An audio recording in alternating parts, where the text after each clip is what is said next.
University of Santo Tomas.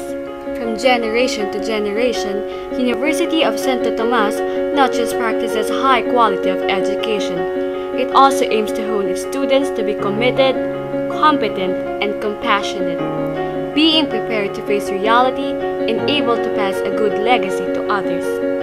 UST instills good values to its students, where they carry it even after they took the next chapters of their lives, have their progress, and build their own homes.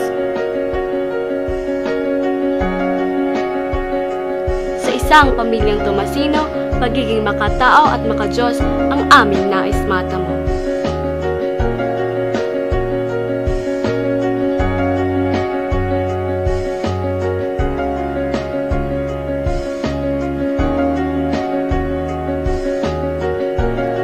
Ikaw, nais mo bang maging kabahagi ng pamilya